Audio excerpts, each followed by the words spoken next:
Alcohol was illegal on the REZ back then, back in the 1970s.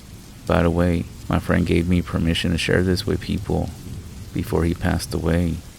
If a stranger ever approaches you at night on the REZ, don't forget to look at their feet. It might sound weird, but it might save your life. It's always the legs. If their legs are not normal, or their legs look like those of a deer, at that point it might be too late. You see, on the REZ, evil spirits surround alcohol and drugs. They're drawn to that type of energy, but not just the spirits, other things as well. I'm not even sure what to call them. You might know them as deer people, or the deer woman. I live up in Pine Ridge. It's full of pine trees, cedar trees, and a creek that runs through the entire community. The creek is about 25 miles long, with some water running from the south to the north end of the REZ, ending at a place called the Badlands. The creek meets up with the White River, which runs west to east along the north side of the REZ. Running south to north is a road known as 27, which runs from US Highway 18 to the north, where it meets up with US Highway 44. By the way, this happened in the late 1970s. Yeah, I guess I'm telling my age here. 27 is the main way of travel when people are going to Rapid City. However, it also takes you right to a local border town known as Scenic. It's pretty much a ghost town these days, as many of the people living there have either passed on or moved away. However, in the late 1970s, it was a wild place.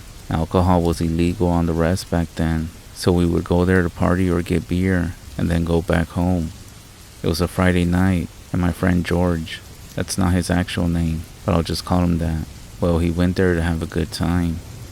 I didn't go with him that day because I was really tired, or something about it just felt off, so I chose not to go. Remember, this was the 70s, no phones or anything, especially up here in Pine Ridge. All of us were poor, and going out and about was the only thing that we could do, so he ended up catching a ride with friends. But throughout the night, they left without him. At least that's what he told me. So he said he didn't know he was left behind until the bar closed at 2:30 a.m. Most of the cars had already left for the REZ, and those who were still there didn't want to give him a ride.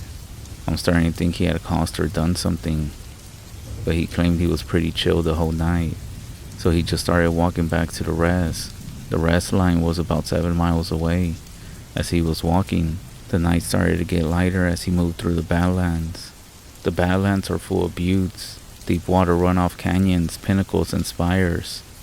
It's similar to the Southwest, but gets a little more water throughout the year. There were cedar trees and cottonwood trees along the tops of the buttes or hillsides. It took him about 2 hours to get to the REZ line.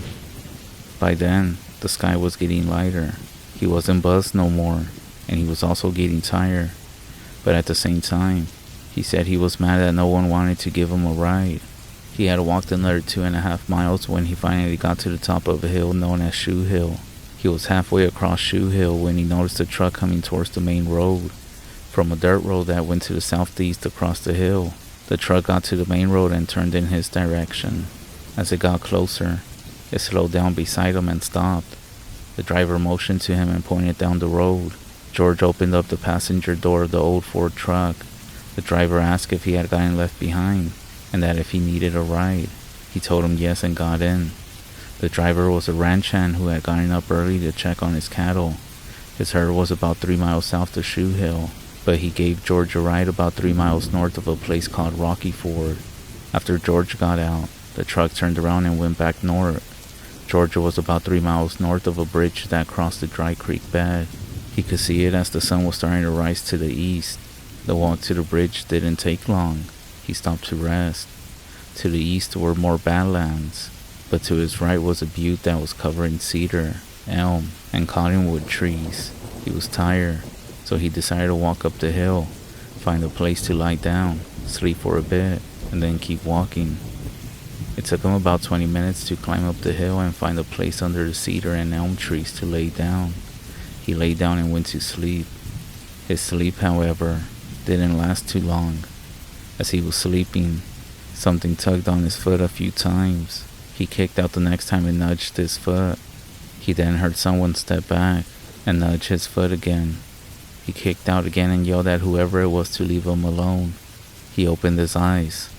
Standing a few feet away was a woman, the most beautiful woman he had ever seen, or so he claims. He said he sat up fast, and she stepped back a few feet more. He looked at her and asked who she was, but she didn't answer. She just moved her head to the side and just stared at him. And so my friend just stared back, checking her out. Had long brown hair, brown eyes. This wasn't what caught his attention though. It was the way she was dressed, in a buckskin dress from the 1800s. That really did throw him off. He thought he was dreaming until she smiled at him and actually moved closer. "Who are you?" But she just looked at him and tilted her head again. He asked her again, but the look on her face told him that she didn't understand him, so he ended up asking in Lakota. She then smiled as if she finally understood him, but still didn't respond. Instead, she looked at him and then down towards the road. Then, in a very low voice, she asked if he came from there. He nodded and said yes. She then asked why he had left the road to come up the hill. He told her he was tired and looking for a place to rest before continuing his walk. She told him that she understood, but that he needed to go back down the road, and that he needed to do it right now. My buddy told her that he would, but only after he got some sleep. But that's when she kept insisting that he must leave. He refused. Then the woman asked him if he would leave, if she was to also go with him. She smiled again, motioned for him to follow her, and started walking down the hill. My buddy said that he stood there for a bit, thinking to himself, when was the last time he refused to do what a pretty Lakota woman asked him to do? So he started down the hill. She looked at him and smiled again. They walked together towards the bridge. When they got to the road, she asked him which way he was going. He pointed towards Scenic and told her about the night of drinking. As he spoke, her face darkened with anger. She ended up stepping further back. Then she asked if he was going back that way. He shook his head. "No," he said. "I'm going home. I had enough." She then smiled at him. That's when he said that he heard somebody else. The woman put her head down and looked up towards the hill. That's when George followed her gaze. At the spot where he had rested, a man was standing just watching them.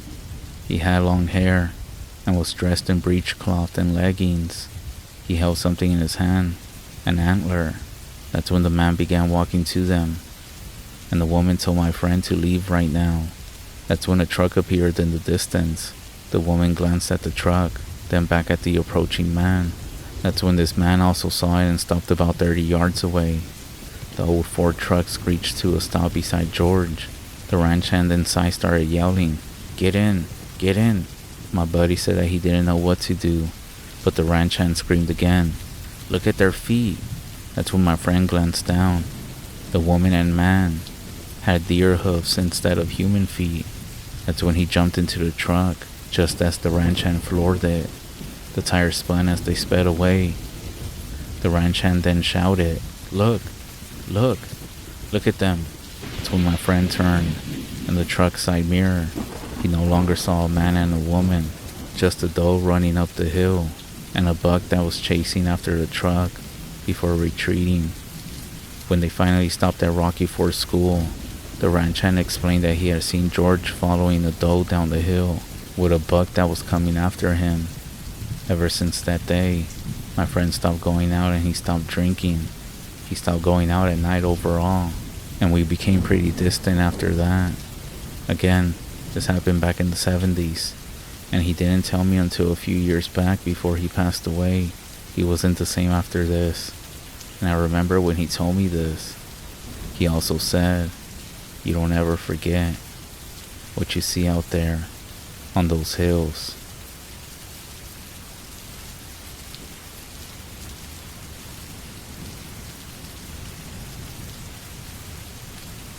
Out here on the REZ, we're taught from a young age that bitterness, jealousy, hatred, and anger, all those things, it's basically poison. It eats at your soul. It clouds your mind.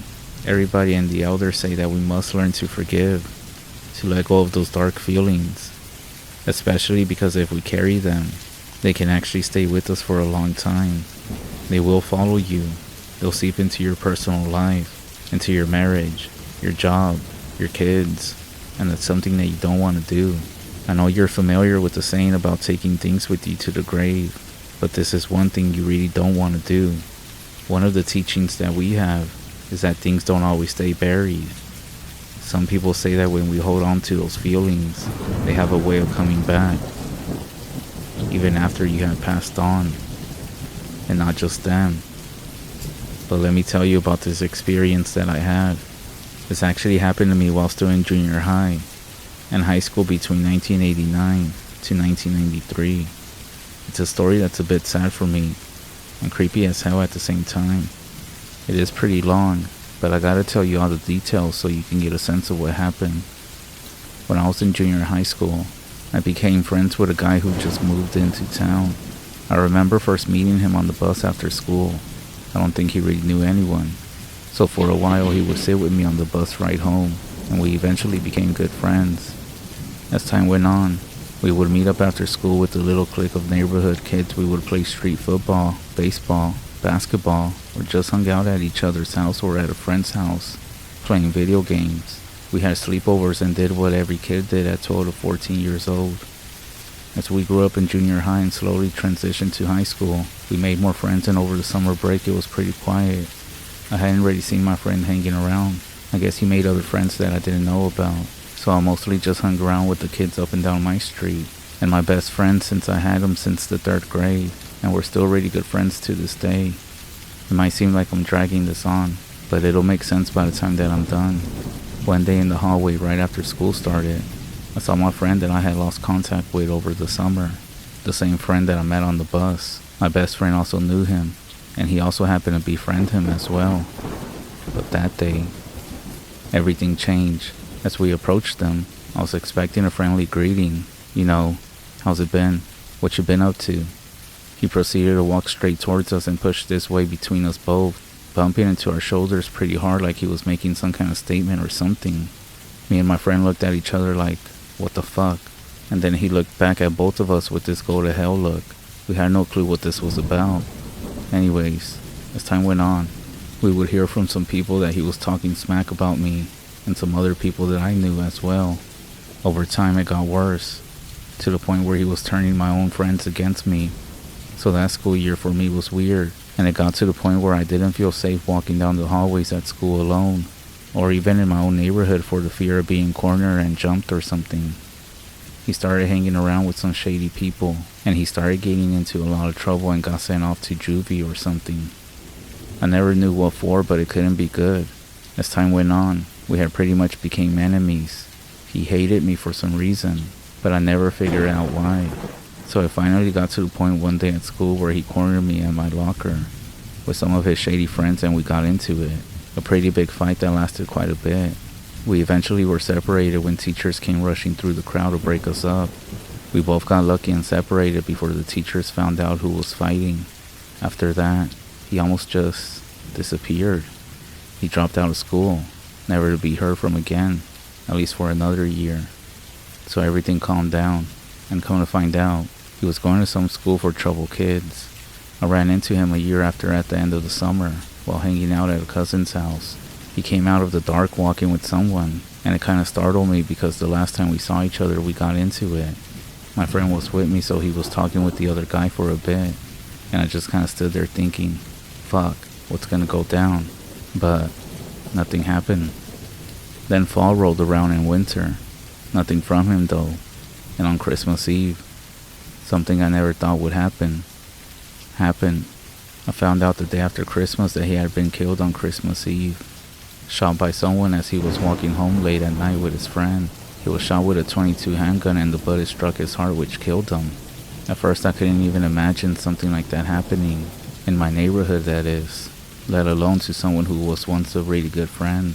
It bothered me both emotional and mentally. A few months went by. I was sleeping one night, and I woke up to a really bad cough and me gasping for air. I woke up and walked quickly into the living room where my mom and dad were still up watching TV. and they asked me if I was okay. I had stopped coughing by then, so I said yeah, I was fine, just a coughing fit. I didn't really think nothing of it, and I went back to bed. The next night, the same thing, except this time, I got up on my bed and started clawing at my room window, gasping for air. And I had opened the window and for some reason tried to crawl out, until I snapped out of it, that is. It was weird. So I go back to bed and I tell my mom and dad the next morning, and they ask me if I had a nightmare, a cold or something. But I told them that I felt fine. The same night went off without anything happening, but that was the only free night that I had for the next 3 nights. After getting ready for bed, my dad said try not to worry, and that they would take me to the doctor to get checked out. But that night, I had one more episode, a really bad one. I fell asleep and not even an hour later, I had jumped out of bed, ran down the hallway to the bathroom, jumped in the tub, and started clawing at the bathroom window, which was a tiny window. I was trying to crawl out according to my dad, who grabbed me away from the window and held me down. This whole time I was kicking, clawing, and gasping for air as my dad tried to wake me up. I finally did, and I just lay there looking at my dad, having no idea what I was doing. I scared the living crap out of my mom, dad, and mostly myself. So my mom and dad took me to the doctors the next day to have me checked out, but they couldn't find anything wrong with me. The doctor said that these kind of things only happen in younger children, so they said if it keeps happening to come back, and they'll do some testing and x-rays. So that night, I felt a little apprehensive to go to bed, but eventually had to since I had school the next day. I remember my mom burned some cedar on the stove, and pretty much walked around the house with it, smoking out all the rooms, so I felt a little bit better when I went to bed. But that night was the scariest. My dad had agreed to stay awake with my mom to watch over while I was sleeping. I guess sort of taking turns to check on me. Not even an hour after I fell asleep, I jumped out of bed and started clawing at my window again. This time, I could see what I was doing, and I jumped off of my bed gasping for air like I was being choked. I flung my room door open, ran towards the bathroom, and then turned around. By this time, my dad heard what was happening, and he was running down the hall to catch me. I started running towards him and slammed into his chest and arms as he caught me. We both hit the ground and I snapped out of it. You see, when he caught me, something hit him besides me.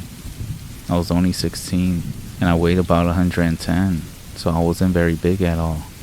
But something hit my dad hard and knocked the breath out of him. As we hit the floor, he said he looked behind him and saw something black going fast down the hallway, turning the corner into the living room, going to the front door. My dad gets up freaking out as my mom sat on the floor next to me, hugging me, helping me to get up. Just then, my dad tells us what happened and what ran through him and out the front door. I couldn't help but think I was being witched by someone or something. So I stayed up that late with my mom and dad most of the night, but sat and slept for a little in the living room on the sofa, while my mom and dad continued to watch over me sleep off and on throughout the night. So morning came around and I stayed home from school as I had not slept at all that night, and my dad took me to the doctor again. I had blood work done, x-rays, and they gave me some breathing treatments, but they couldn't find anything wrong with me. So later that night, my dad sits me down and talks with me. He then asks me if I have anything going on that's actually stressing me out, or if I'm worried about something, or if I'm involved with something that I'm not supposed to be involved in. But I couldn't think of anything. Then he brings up the death of my ex-friend.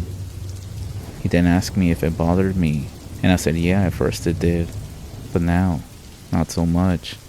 So we talk about him for a while, and he says maybe that he's coming back and is bothering me. So he had my mom bring out some dried peyote. We sit there talking and it starts to take effect, and before I know it, I'm crying, saying that I wish that had never happened to him, and that I also wish that we had never drifted apart. My dad then tells me of an instance with him and an old co-worker, whom he had a few arguments with at work, but never settled it as she had passed away as well, which bothered him as well. Maybe not in the same way it did to me, but it did make him sick. He told me to pray and to ask God for forgiveness and to move on. So I did. I sat there whimpering, apologizing to him, telling him that I was sorry for everything that went on between us and sorry for what happened to him. I begged for his forgiveness and told him to move on and that I had forgiven him as well. I swear, I felt some weight lift off of me after that night, and since then, I have never been awoken at night by those scary fits. I'm pretty sure that's what was happening. Even in death, he still hated me, and he was still trying to hurt me. But asking for his forgiveness, and me making peace with him, finally laid our bitterness towards each other to rest. This happened in the spring of 1993, when I was 16. I never did find out what happened with my friend, why he suddenly hated me after we had become so close. It's sad, if anything. But after talking with a few different people and going through some counsel, I come to the conclusion that more than likely, he befriended the wrong crowd when we went into high school. He had changed and I didn't understand why. Looking back though, I think it had something to do with witchcraft, or maybe a curse, or something else. I can't fully explain. I also found out something eerie about it. He wasn't just walking home like any other night. The person that he was walking with, he mentioned to the police that my friend kept saying that strange shadows were following them, moving fast, and the bullet that killed them hit him straight in the heart, but his hands were clutched in a strange position, almost like he was trying to hold something back. A medicine man said it was like the bullet had been guided by something darker. There were also rumors of an old curse that ran through the family, but you know how gossip and rumors are. People said that he was involved in things he shouldn't have been, things that the REZ has always kept quiet about. I never got the full story, and everything has been laid to rest, so there's no reason for me to continue looking around or trying to figure out why.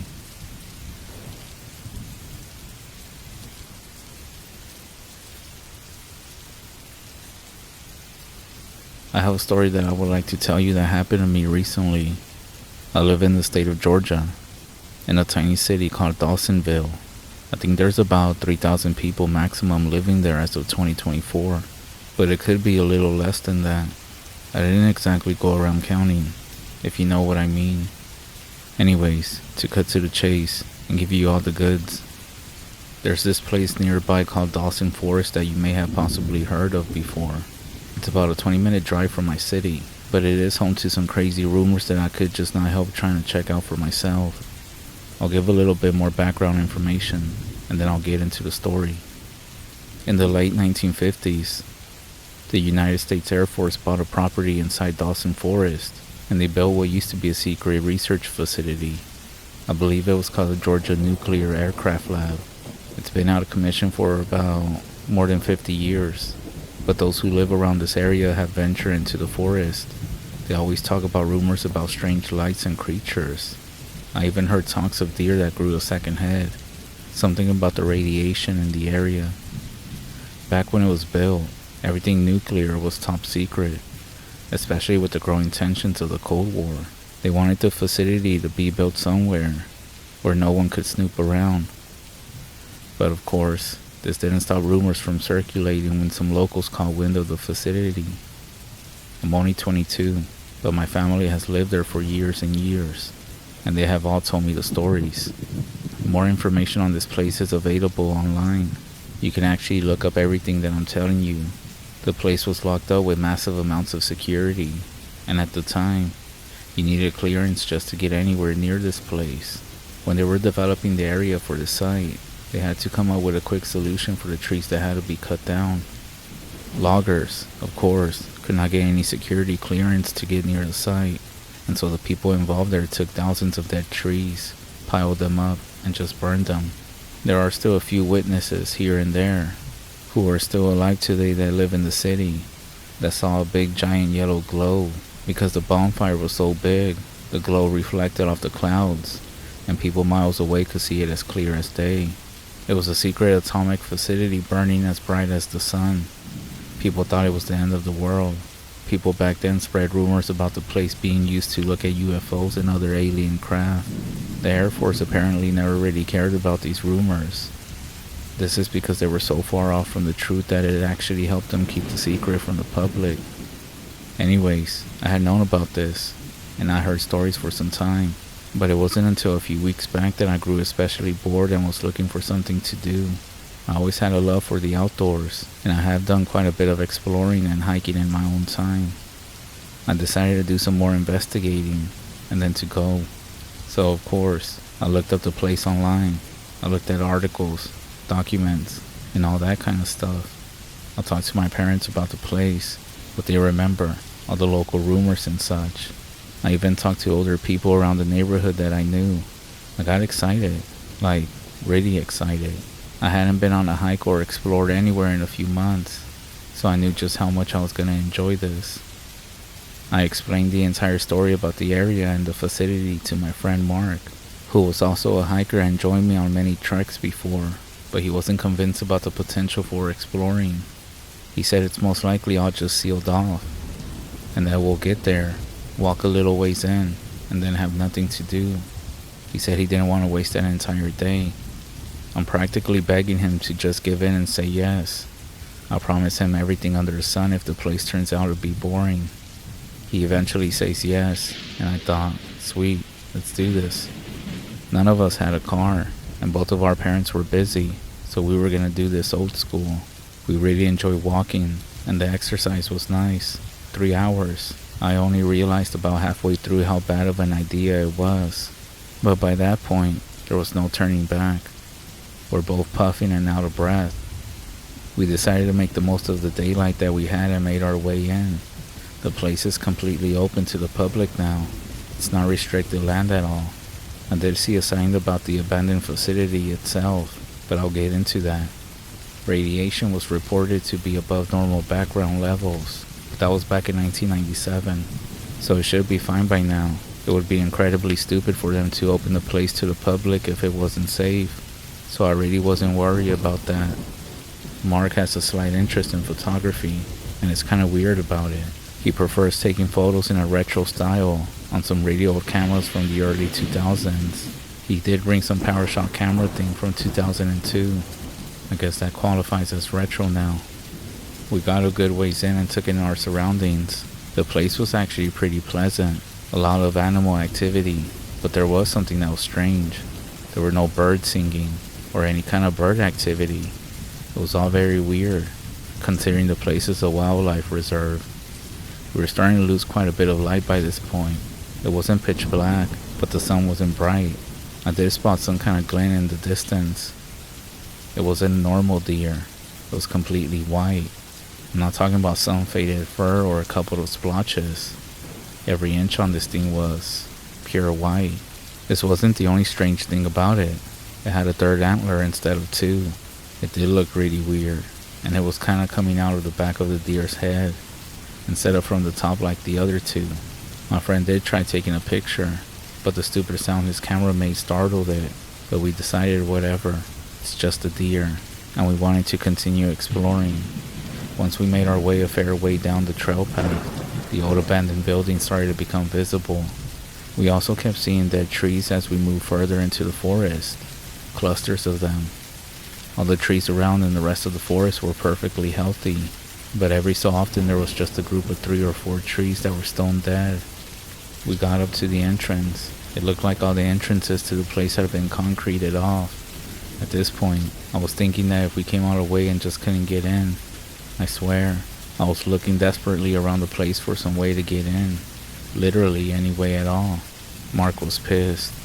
I was pissed. I decided that we would just explore some other trail, and hoping that we would find some sort of way in. We made our way quite far down this trail, quite a distance away from the abandoned facility buildings. But then we stopped in our tracks. I said out loud to Mark, "Alright, that's really weird." He just kind of ignored me and went to inspect it. There was a giant concrete retaining wall, just standing there almost in the middle of nowhere in the forest. But it also had a large hole in the middle of it. It looked like somebody had blasted it with an RPG, or used some sort of explosives on it. Mark instantly started climbing through the hole, which I sprinted towards him to pull him back. I started yelling at him, calling him an idiot because we shouldn't be screwing around with stuff like this. I got to the hole, but he was already in it. There was a tunnel entrance right there. Mark was already completely out of sight, and I rushed in to try and catch up with him. The tunnel was crude, and there was dirt everywhere. The smell was absolutely foul. It smelled like a combination of bleach and vomit. The tunnel went on for a while, and it opened up into some other retaining wall. It took me what seemed like forever to get through the whole system, but I hadn't caught sight of Mark once, since he rushed in. Finally, I saw what I thought was the exit. Do bear in mind that I had to crawl through these tunnels as there weren't enough headroom for me to stand up. My knees were on fire, and I was just relieved to be able to rest them. As I came out the tunnel, I bumped straight into Mark, who was sitting motionless on a metallic staircase. I almost crashed into him. I started to talk, but Mark immediately jumped towards me and covered my mouth. I was thinking, yo, what the hell, dude? You just disappeared on me and now this? Mark just pointed his finger. I started to look around the room where his finger was pointing. We were in some kind of concrete room way underground. I wasn't sure exactly how far we were, but it had to be at least 20 feet deep or so, maybe even more. And the walls, holy crap, the walls were just absolutely lined with bugs. I'm not talking a few flies here and there. I mean piles and piles and piles of bugs all bunched up together. A pile of spiders were all huddled together. A pile of abnormally large cockroaches stacked on top of one another, all stretching across the wall. Just loads and loads of bugs. None of the bugs were doing anything except for what looked to be vibrating. They were kind of moving side to side in a bunch, but only ever so slightly. The air in the room was pungent, like someone had died and had been left there for hundreds of years. I chalked up the smell to the masses of bugs. There were piles of them rising on the ground below the stairwell, leaving almost no room to move at all. Mark was absolutely terrified of bugs, so it's no wonder he was frozen in place. He was shaking as if we were somewhere up north. I couldn't get a single word out of him, but he somehow managed to stabilize himself, and I'll run straight back to the surface. He finally began to speak. Dude, what the fuck is going on here? I had no idea what to even reply to him. As I was looking for the words, he said again, dude, what the fuck? There's something glowing over there. And no kidding. Near the floor in one of the corners was another pile of cockroaches, but they weren't the color they should be. They were slightly tinted. They were a different shade, almost a yellow color, and they also weren't the only ones. There were a few other masses of bugs that were slightly tinted with different colors, a slight yellow, a slight orange. The number of bugs must have been in the thousands. There was no sound coming from them whatsoever. I was in the process of stepping back and telling Mark that we just needed to get the fuck out of there before we make too much noise and started to get swarmed by these bugs. Mark waved me away and hushed me before I could say anything. He told me that he thought he had found a way into the nuclear research lab. It was really hard to make out because of all the bugs, but there was a very small door, something like a closet door that a maintenance worker would use. Mark was shaking like hell and had a trembling lip, but he told me that we needed to check it out. I asked him if he was absolutely sure, and he told me to just go and not think about it. Now, this next part is a little bit embarrassing, but it was most likely the only way it was ever gonna work. Bugs are definitely not my favorite thing in the world, but I can handle touching them or them touching me. I walked ahead of Mark as he kept his eyes closed. I held his hand and sort of guided him through. I was walking as slowly and carefully as I possibly could. I didn't want to step on any of the bugs and either make them mad or hear that disgusting sound. Sure, they couldn't exactly do anything to us, but the prospect of mountains of bugs heading straight for us would most likely make Mark kill me. I was able to tiptoe between the mounds of bugs and finally got to the door. Thankfully, it was unlocked, and I opened it, shoving Mark inside first. He told me he wasn't ready to open his eyes yet, and stood by the door catching his breath. The maintenance closet door was actually a small corridor that led to a manhole cover at the end. Both the cover and the walls were littered with graffiti. The graffiti basically told people to keep out if they didn't want to die. One of them that caught my attention was, "Entrance to Hell." Another message said, "Abominations." Whatever the hell that meant. Mark had calmed down as much as he ever would, so I lifted up the grate and we went down. Underneath, it was surprisingly boring. Tons more graffiti telling people to go back, but that was about it. It was just a straight line tunnel, but the door at the end was something major. It was exactly like that, and it made us feel like ants. We walked up to it and saw a panel with some buttons on the side. We thought they wouldn't work because this place definitely shouldn't have power after decades. Surprisingly, when we played with the buttons, the doors began to open. It made this loud screeching sound as the door slid away into the tunnel. As soon as the door finished opening, a steady stream of water started pouring through the entrance and into the tunnel.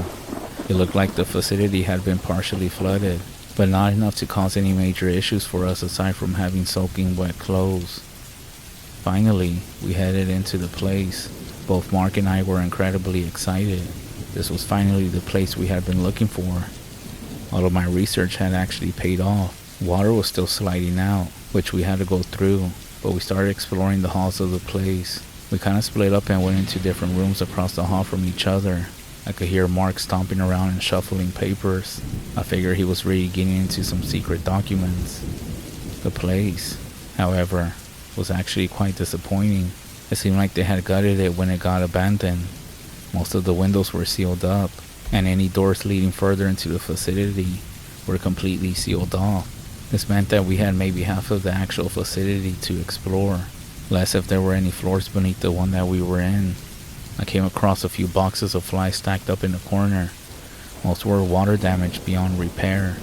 It looked like they either couldn't get everything out in time, or simply didn't care enough. I picked up a few documents and skimmed through them, but they weren't very interesting, mostly because I couldn't understand them. There was a lot of talk about a reactor, radiation levels, and something about a bomber using nuclear power for fuel. I started to hear more stomping.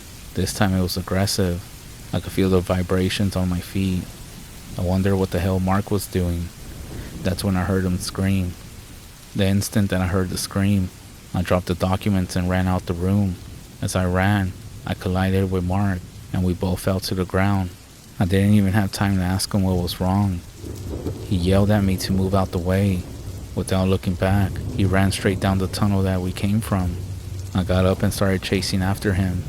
As I did, I heard more noises from behind me. Stomping noises. When I turned around, I couldn't believe my eyes. There, on the wall of the corridor, was an absolutely massive spider. Its size was beyond anything that I could describe, maybe larger than any dog that I had ever seen. It was brown with a dark yellowish color. I was paralyzed. I thought if I moved it would charge at me. For what felt like hours, I stood there watching it, contort its long limbs as it slowly slithered along the wall, out of sight. It didn't even crawl like a normal spider. It dragged itself along the wall with two of its legs, leaving a trail of slime behind. Every time one of its front legs moved, it hit the wall, sending vibrations through the entire structure. Needless to say, I ran out of there. I only caught up to Mark once I reached the surface. Somehow, the adrenaline helped him ignore his fear, and we both walked the majority of the way home in silence. A few days later, after everything had calmed down, I asked Mark what happened. He told me that while exploring, he kept feeling vibrations through his legs. Thinking it was me running or jumping around, he peeked his head around the corner. That's when he saw it. The massive spider. He described how it came out, pincers first, stretching inches away from its face. Mark said he screamed as soon as he saw it. The instant that he screamed, the thing started to move, but dragging itself faster than before. He fumbled with his camera and was able to snap a blind picture of one of its limbs before his instincts took over and he ran out of there. To this day, we're still haunted by what we stumble upon in that facility. So anyways, stay away from Dawson Forest. Stay away from any abandoned facilities.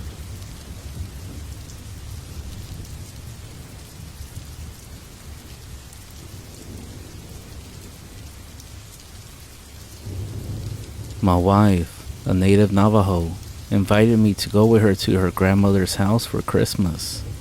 This being the first time I ever been to the Navajo REZ, I wasn't sure what to expect. I have ideas about what it might be like. Nevertheless, I was excited to go somewhere I'd never been before.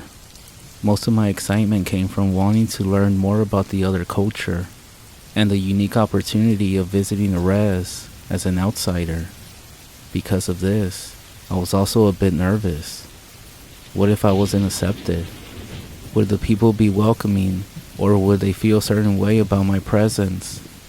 So we left our house on Christmas Eve with our dog, and we started to make the 4-hour journey to Grandma's house. On the way there, we saw a beautiful sunset scatter across the mountains. After traveling for about 3 hours, we found ourselves at the point that leads to an hour-long drive on an isolated road that would eventually take us to our destination. While we were on this road, my wife shared stories of dances and the practices that her tribe has. All of it fascinated me, and it actually left me asking more questions than I had imagined asking. By the time we arrived at Grandma's house, it was dark and cold outside. As I began to unpack the car, my wife took our dog a bit away from the house so it could go use the bathroom. By the time she got back, I had taken our bags inside and locked the car up for the night. As we sat around the kitchen table eating food that was cooked by Grandma, we shared stories and played a card game. After about an hour, we all said goodnight to one another and got ready to go to bed. At around midnight, my wife and I laid down, and I called out to the dog to go to bed. A short time thereafter, we fell asleep. I forgot to turn off the light next to the bed on the nightstand. And around 2 or 3 a.m., I woke up having to use the bathroom. That's when I noticed that our dog was just sitting, looking at the door that led out to the small hallway. On the other side was the main door to the house. I called for her to come back to bed, and she just put her nose at the base of the bedroom door, sniffing while scratching. So I assumed that she also had to go outside. I walked up to the main house door and opened it, ushering her to go outside. She ended up just sitting there and staring. After trying to get her to go outside a few times, and her not wanting to go, I closed the door and made my way to the kitchen to grab a glass of water. In the kitchen, there is a big window to the right of the sink that overlooks the driveway to the house, with a bit of light that makes the driveway barely visible at night. As I put my hand to turn on the faucet, my head turned to the right to look outside. And that's when I saw it. A dog, sitting outside and staring into the house. But there was something strange about this dog. It was much bigger than a typical large breed, by 2 times. I began to get the chills and internally said to myself, fuck this. Grabbing my water and about to head back to bed, that's when I saw that the dog stood up and began to walk away. One thing that I feel I might not convey well enough is the way this dog walked. It seemed to walk very awkward and almost stiff-like. I mean, what the fuck? What kind of dog even walks like that? First of all, dogs don't even really walk. After making my way to bed, I couldn't help it, but I was just thinking about that dog. As I laid in bed in silence, I began to hear faint, weird noises coming from the darkness beyond the bedroom window. I eventually fell asleep and woke up the next morning. As I sat in the kitchen table, eating the breakfast that Grandma had gotten ready for us, I couldn't shake off the feeling of that strange encounter with the dog. Trying not to sound too alarmed, I simply asked if the neighbors had a large dog. But this question itself seemed to trigger a series of reactions from both Grandma and my wife. She gave a worried look to my wife, and they both exchanged glances. And without wasting much time, Grandma quickly stepped out of the kitchen and grabbed the old phone and began making phone calls to people that I assumed were members of their community. There was urgency in her voice, and I could sense that something was going on. I didn't even say anything else no more, and they didn't say anything about it either. Soon after breakfast, a native priest and a medicine man arrived at the house. They also entered with some urgency, and quickly began talking with Grandma in whispering tones. My wife then joined my grandma in the conversation, and they all began to look at me and talk more. Then, the priest went around the house with sage, and the medicine man comes to talk with me and Grandma about my experience. I can see the priest draped in traditional clothing, retrieving more bundles of sage from a pouch, and also going outside around the house itself. To sum it up, I had encountered something. It was a presence, and me, being an outsider, had somehow drawn its attention. My wife then said that she would be back, and she eventually returned with a bundle of raw meat. It seemed that this raw meat was an offering, part of a ceremony to ward off this thing that I had encountered. At that moment, there was a ceremony held. I won't go too much into details because it's simply too much, but basically I encountered something that I shouldn't have the previous night. Nothing else happened after that. But now, whenever we visit Grandma's house, I have learned to abide by the unspoken rules that have been shared with me over the years. And so I'm telling you all this story so you all can be careful if you ever go to the REZ. Abide by these rules even if you're not in the REZ. I refrain from getting up to go to the bathroom at night. And if by chance any of us happen to witness something strange, that we should quickly speak up, not letting it linger in silence. And most of all, don't talk about these experiences with other people, as you never know who is listening.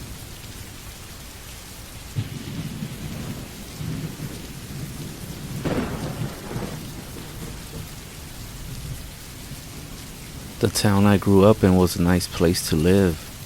We had everything any normal town had. Fast food joints, the movies, supermarkets, and we even had 2 different shopping malls. You might think that 2 malls would be a bit too much for a small town, and you would be correct. The reason our town had 2 was that the original one was getting ready to close, while the new one had just been constructed. Everyone I talked to, all my friends and family, myself included, all loved them. While we didn't enjoy the huge amounts of people who would gather inside the shops, the mall would bring out a sense of wonder in all of us. The new mall had just been built earlier this year. It was massive. It had department stores that seemed to go on forever. The food court had almost 30 different restaurants. It even came complete with the movies and ice skating rink. Though the place was very cool, it was often bombarded by people from the neighboring towns and cities, congesting it beyond capacity. Taking a walk through that mall was like trying to walk in the ocean underwater with ankle weights. It got to the point where I would prefer going to the smaller, older mall, which happened to be closer to my house. The older mall was constructed in the early 90s. It also had the movies, but it was a fraction of the size of the larger one. Actually, at this point in the mall's life, the only reason to go to this mall was the small arcade and to the movies. It often amused me to think that the large building was just that, a building for an arcade with a few game cabinets, and the movies with only 8 rooms or so. Malls are great, but you'll never catch me inside one after the sun goes down. It was a midwinter's day when a couple of my friends asked me if I wanted to hang out. Me, being the outgoing kind of guy that I am, I agreed. After meeting up with the 3 of them, they asked me if we wanted to hang out for a bit, then catch a movie at the old mall. I nodded, and we spent all day chilling, since school had been out for a winter vacation. At around 5 p.m., we all made our way to the mall. The walking sucked, but since all of our parents worked, and we didn't have cars of our own yet, it was really our only option. As we walked and our feet went through the slurry of mud and ice, we joked and threw snowballs at one another the entire way there. We didn't arrive at the mall until 6:30 p.m., which wasn't an issue, since our movie didn't start until 10 p.m. Walking inside the mall was like stepping inside of a rotting animal. Darkened shops littered the marble walkways.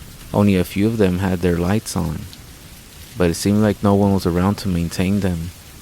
The further we walked, I noticed that they had built a sort of drywall type barrier to close off sections of the mall. Even though the sun was still out and it was setting fast, the closed sections of the mall were as black as night. The arcade itself wasn't impressive by any means, but it was nice to have something to do while we waited for our movie to start.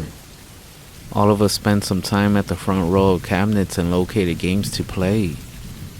I was finishing up a rather lengthy game when my friend tapped me on the shoulder, informing me about the movie. I looked down at my watch and was stunned to see that 3 hours had passed. Time truly does fly when you're mindlessly staring at a video game. So we made our way up the escalators towards the top level of the mall, where the movie theater was, and purchased our tickets. The movie was just some B-rated PG-13 horror flick, but one of our group was adamant about seeing it.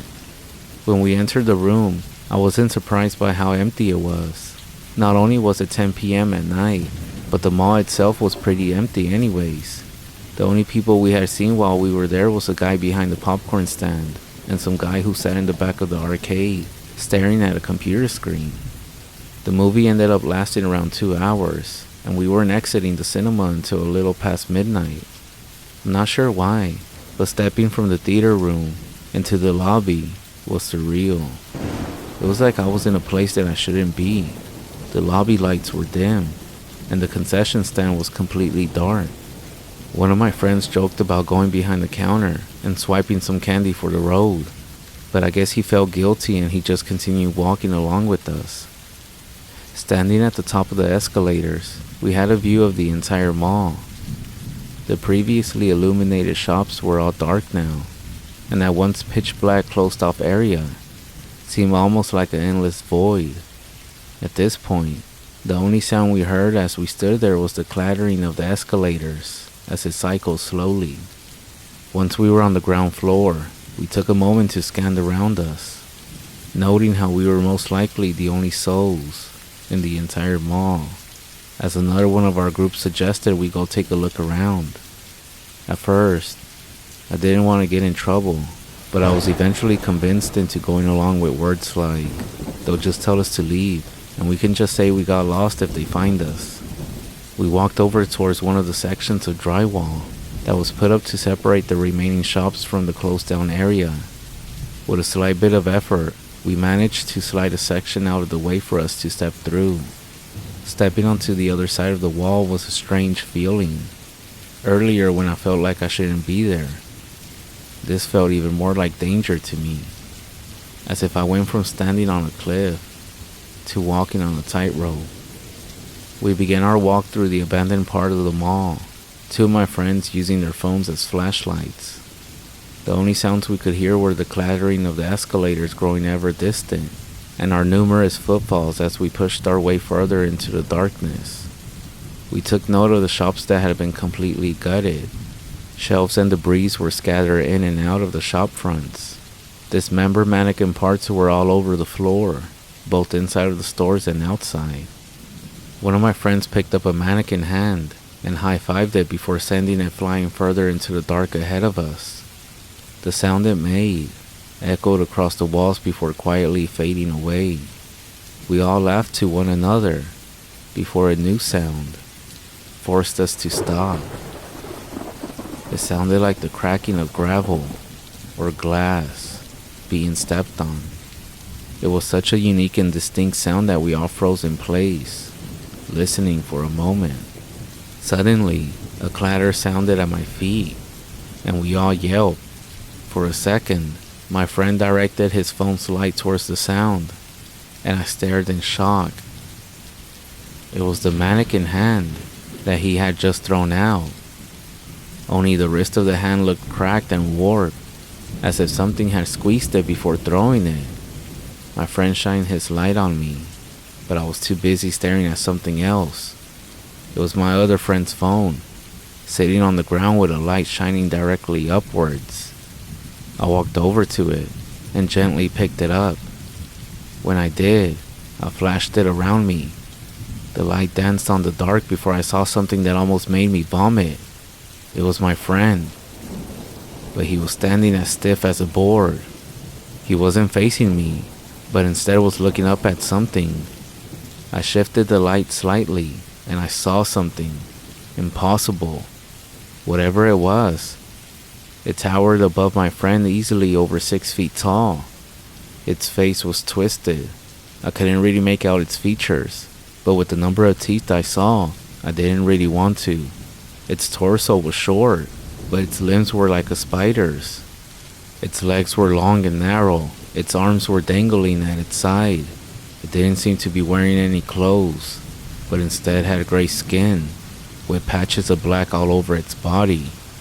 I could feel my own body begin to seize when I saw the creature raise up a hand and rested it upon my friend's shoulders in front of him. He didn't even move as the creature touched him. He just stood there, silently. Just then, another one of my friends grabbed me by my shoulder, and I spun around in panic, almost knocking him down and dropping the phone. He told me we needed to leave right now. As I scrambled to pick the phone back up, when I turned, I flashed the light back on the spot from before, but my friend and the creature had vanished.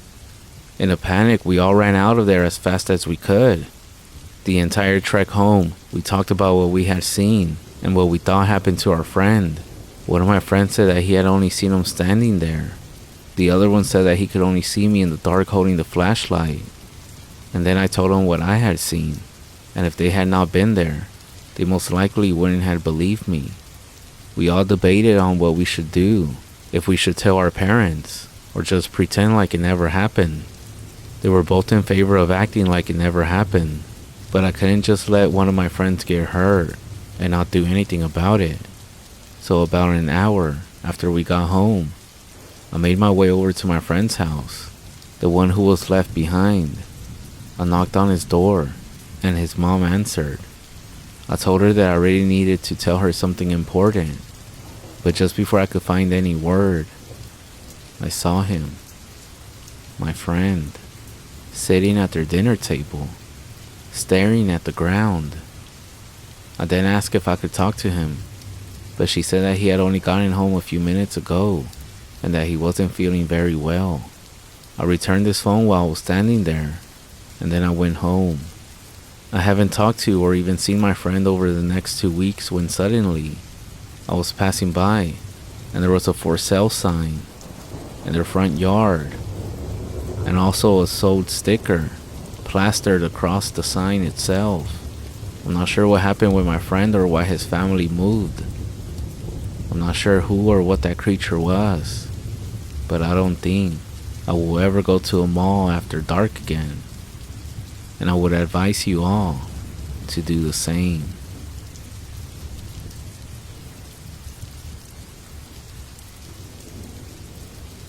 Going on a hike can be very therapeutic, and it's also a great exercise. At least that's what my ex-girlfriend said when she first took me hiking. It started out as just some way for us to stay in shape and spend some time together. The first time we went, I was a skeptic. I'm no stranger to exercise, but climbing up a mountain wasn't something I would consider relaxing. I remember wheezing and struggling the entire trek up the mountain. I wanted nothing more than to just go home and just lay on the couch with a bag of chips.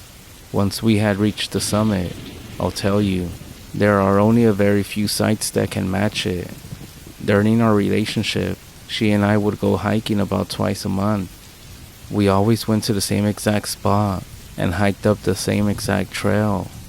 After a few months had passed, I was no longer wheezing and was able to truly appreciate the beauty of it. I actually never really knew how incredible nature actually was. After some time, our relationship started to go downhill. We had grown apart, and it seemed like every time we speak to one another, it would end up in a screaming match. Eventually, it became one fight too many, and we ended up breaking up. I'll be honest, it was rough for me those first couple of weeks. The realization didn't fully hit me until I was stepping out of my car and onto that dirt trail. It had become such a habit that I didn't even realize I was alone. Since I had already made the drive up to the mountain, I figured that I might as well go. The first hike, doing it alone, was heartbreaking. But surprisingly, she was right.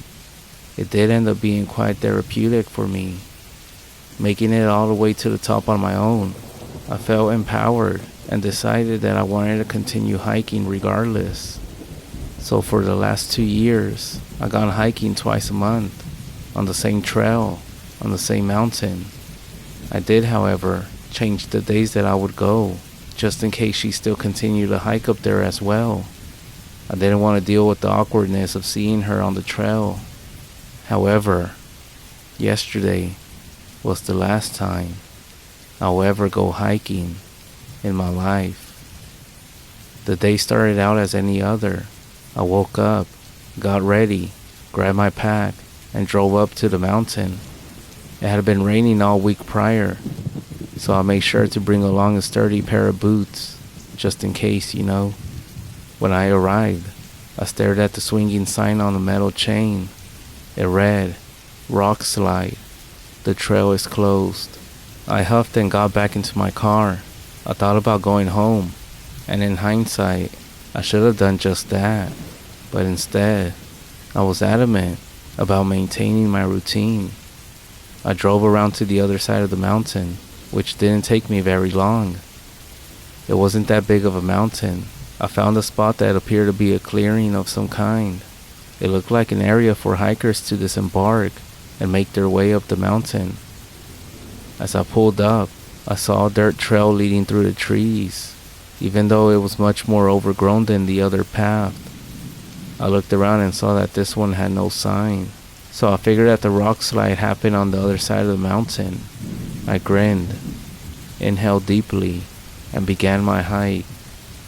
This path was much more difficult than the other. It took me nearly twice as long to make it halfway up than it did on the other path. I ducked under branches, pushed between trees, and climbed over boulders.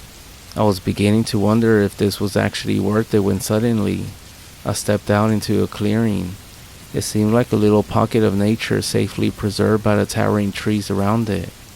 There was a small stream lined with flowers running through it, with some deer scampering off in the distance. I felt some renewed energy pour into me as I continued onward. After 2 more hours of walking, I finally broke through the foliage and arrived at the top. As I stood up there, catching my air for a few moments, I looked around and enjoyed the view. I had never been on this side of the mountain before, so I wondered if I could see anything different.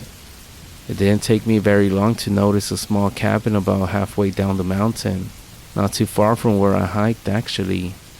I wonder who could be living isolated up here on the mountain. As I stared at it from high above, I thought I saw something move in the trees near it. I stared a few moments longer to see if I could see it again, but there was no more movement. Then, a group of birds flew out from the surrounding trees, and I thought that must have been what I had seen earlier, just a bird. However, my curiosity wasn't fully satisfied, so I decided that upon my descent, I would try to pass by that cabin. Getting to it was much more difficult than heading back down the way I came. It was almost like the trees were blocking my attempts to get any closer. After nearly an hour of pushing my way through the brush that was in the way, I stepped out into where the cabin rested. The very first thing I noticed about it was that it appeared to be abandoned. The windows seemed to have been shattered long ago. The wood was slowly rotting away in places. The wooden front door seemed to sway and knock off the door frame, almost like a wind chime. This was obviously some hunter's cabin from long ago that had been neglected for many years. The sun was nearly behind the mountain as I stepped onto the wooden steps, my heavy boots making the wood below my feet creak painfully despite its age. I admired the carefully carved wood as I walked up to the door. I reached down and gently pulled the door open. It only let out a soft squeak of the hinge before opening fully. I peered inside, and even though it was starting to become dark outside, I could still see the interior clearly. The door opened up into a living area with racks and shelves and a small couch. I walked inside, taking care not to step on any rotting wood. To my left was the door that seemed to open to a small washroom and kitchen area, with just a passing glance that appeared to be empty. I walked down the short hallway, and there were 2 doors, both on my left and right. I opened the one on my right first. It was a bedroom. The bed had long since been overtaken by fungus and random plant life. I backed out of the room and pushed open the door on my left. I walked inside, and nothing appeared to be out of the ordinary. That was, until I saw something peeking out from behind the desk. It looked like a boot. Making my way around it, my pace slowly came to a stop. I think I had found the owner of the cabin. It was a man, or at least I think it was due to the clothing, because the skeleton still made it difficult to tell. The clothes seemed to have been torn up, most likely due to wild animals. I wonder if the person had a heart attack or some sort of accident. I then thought about how terrible it must have been to have died up here all alone. Just then, I heard a noise that sounded like the front door swinging shut. I felt my body freeze in place. I waited and listened for a minute or two. After not hearing anything, I thought it must have just been the wind blowing the door shut. I started to hear the floor creak. Somebody was in the cabin with me. I quietly backed up behind where the sturdy door opened up and pressed my back flat against it. A voice, like a ragged whisper, drifted down the hall. Hello. It sounded like an old man. I'm not sure why, but I stayed quiet and waited. Another voice, but this time it was loud. Who's out there? When I heard them say this, it sounded strange. It didn't seem like the correct way to ask if someone was inside the cabin. Just as I had this thought, the door on my left began to move slightly. It opened up, but I was still behind it, so the door just gently rested against me. I could still see around the frame, however, and whatever had opened the door was crawling on the ground. My eyes grew wide with each passing second. Its gray skin and disformed figure were unlike anything I had seen before. Long fingers with sharp nails quietly pressed into the wood in front of it. Disjointed feet pushed the rest of the body along. I remember thinking it sort of looked like that creature from The Lord of the Rings, or maybe a hairless dog. It crawled around slowly before climbing up onto the desk in the room and looked down at the skeleton. Then, that same voice sounded. Who's out there? I realized at that moment that the voice was coming from this thing. Just then, my body weight shifted and the floor beneath my feet, and the wood creaked. This thing snapped its head to me, its face with 2 gray eyes and a mouth like a cavern of teeth below. Then, it reared back and unleashed a deafening shriek at me. I quickly swung around the door, slamming it shut behind me. I dashed out of the cabin, nearly falling onto my face off the porch. My quick breathing was doing nothing to calm my panicked state, as I forced my way through the trees and over the rocks. I didn't know exactly where I was going. I just knew it was down the mountain. My lungs were starting to sting in my chest, but I kept my pace up as long as I could. After nearly an hour of running, my foot slipped on a slick rock, and I fell over through brush and trees. I could feel scrapes and scratches forming on my face, as well as bruises beginning to form on my body. I came to a rest in the mud and nearly fainted. My eyes shot open a moment later as I heard a rustling of bushes. I scrambled back up and continued moving down the mountain, now with more of a limp. After nearly 10 more minutes of limping down the mountain, I exited the trees, not too far from where I had parked my car. Seeing this gave me hope I had never felt before. As I approached, I began to feel my injuries more and more. I quickly got inside my car and safely drove home. I've been laying on this couch with ice packs ever since I got home. I gave my ex a phone call this morning, and I asked her if she still hiked up on that mountain. She told me that she did, and I told her exactly what I'm about to tell all of you right now. If you ever feel like going camping or hiking up a mountain alone, don't. There's something living up there in the mountains, in those woods, something terrifying, and it's something you don't ever want to see for yourself.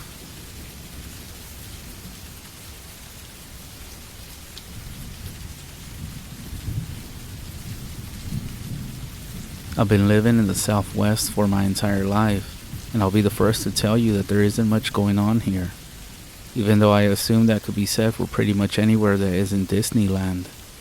To be honest, there's only two guarantees living in the Southwest: the scorching heat and the rocks. I remember my mom taking me over to the Grand Canyon when I was little, and I couldn't help but think, this is it. I wasn't excited like your average kid, but my point was still valid. It was just rocky formations and the sun bearing down overhead. Once the initial feeling of viewing the canyon went away, I just couldn't wait to get back home. Growing up, I found comfort in my friendships. While the town and landscape offered little in the way of entertainment, the friends I had made over the years made up for it. We would spend our summers riding our bikes through the various side streets and circling all the blocks. We would just be outside convenience stores on hot days. The years slipped by so quick, and before I knew it, I was sitting in a lecture hall, listening to the professor just rattle on. The college life wasn't what I had imagined. Growing up, I had heard all these stories from adults about the good times they had in college. It seemed to be far more work than play. All of my professors were demanding, and my off hours were filled with whatever part-time job I could find at the time. Lucky for me, it wasn't all that bad. One of my closest friends, Drew, had gone to the same college with me. We had most classes together, so that made it a little bit more exciting. Drew was one of the first people I had met growing up. He had moved to the neighborhood roughly a year before we began school together. We became fast friends, which could be perceived as quite strange from the outside. Drew was extremely outgoing, the type of person to always be the center of attention. Meanwhile, let's just say that I was less approachable. Looking back, I guess it's quite humorous to think about. He was very popular in school, but instead of hanging out with the plastic clique, as I called them, he would choose to hang around with me. Eventually, our group of friends grew over the years. Alan, Mikey, Logan, Nate, and Riley, and with Drew and me added into the mix, that made 7 of us.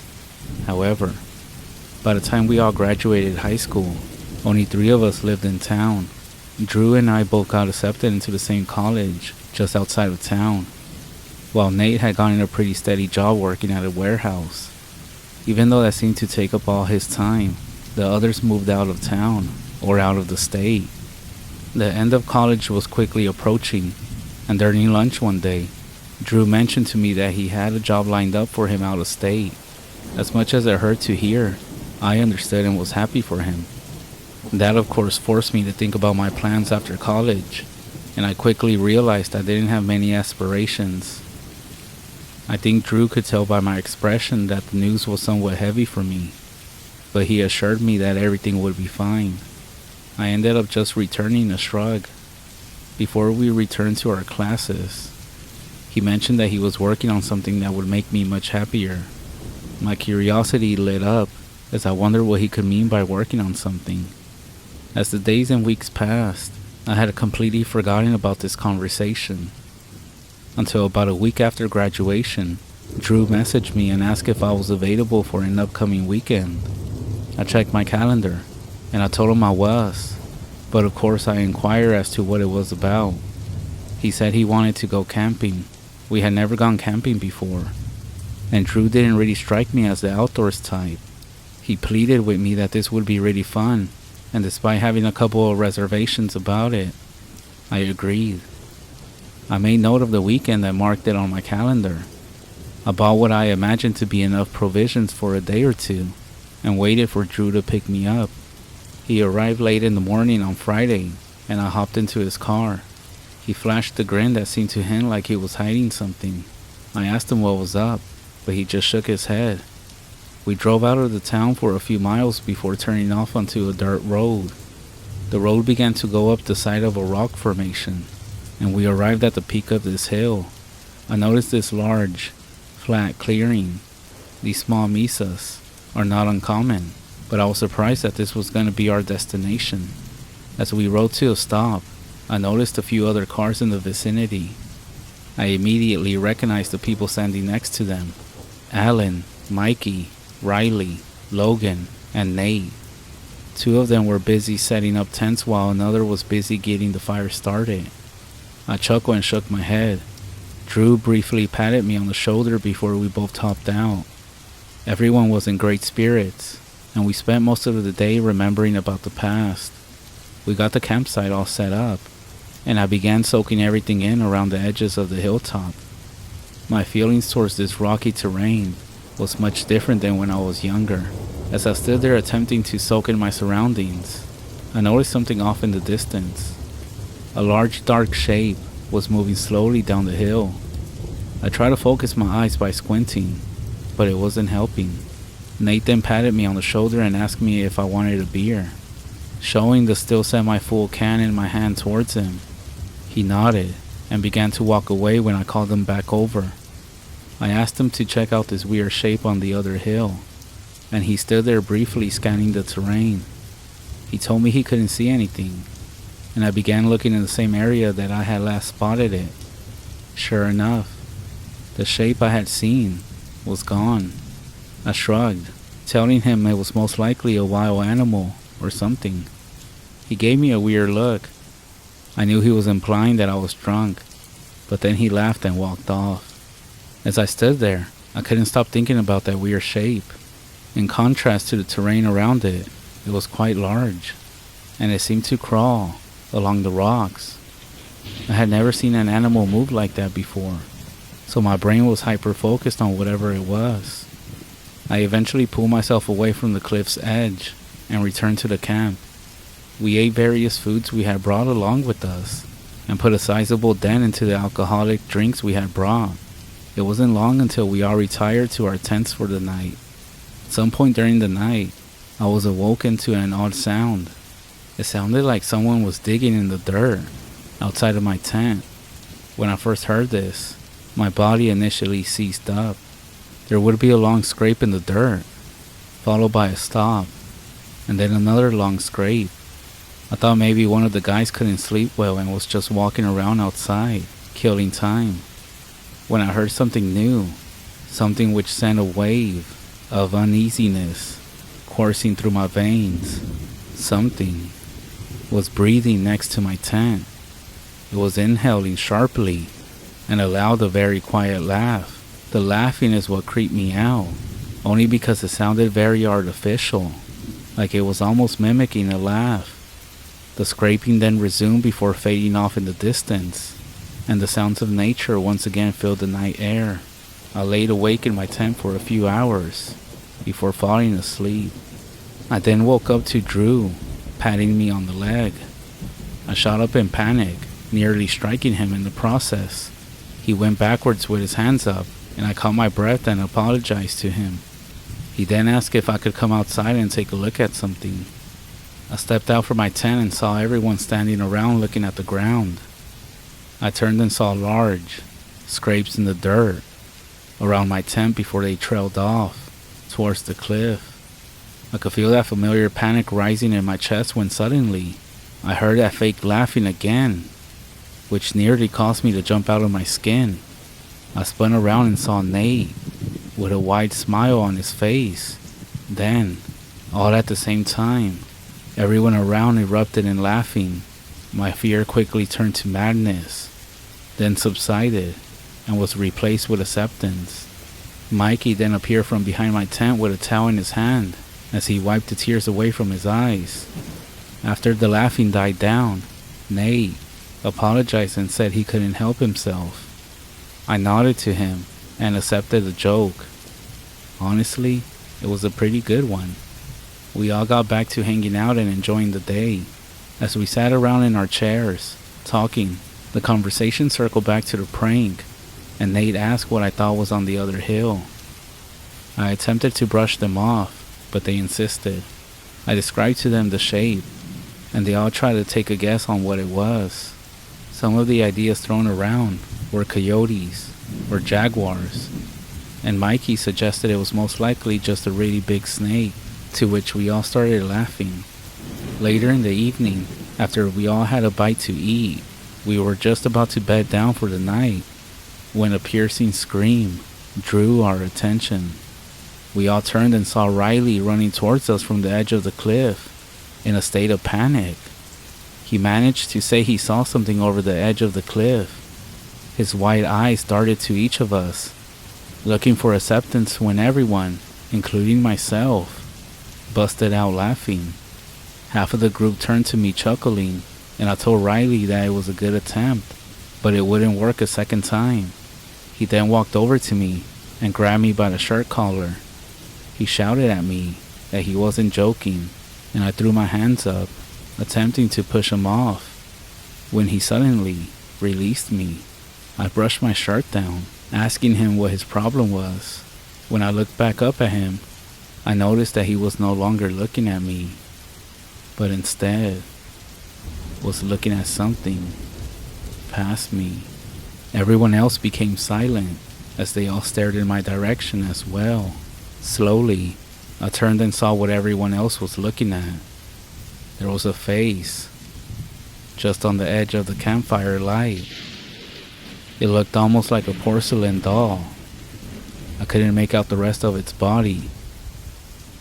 I took a step backward and looked out of the corner of my eye just to make sure everyone in our group was here and that this wasn't just another prank. Everyone was right beside me, and I noticed that Nate looked more shaken than the rest of us. I turned back and saw a single hand appear into the light as it got closer to us. The arm was thin, but was nearly the size of its body. Its hand was pressing deeply into the dirt, with these fingers that came to a fine point. The fingers didn't appear rigid. They almost reminded me of the Grinch's fingers, which for some reason made me shudder. Even worse, another hand appeared, and it looked as if it was pulling its body behind it. As more and more of it came into the light, I watched this long, almost insect-like body. I did take note of something right away.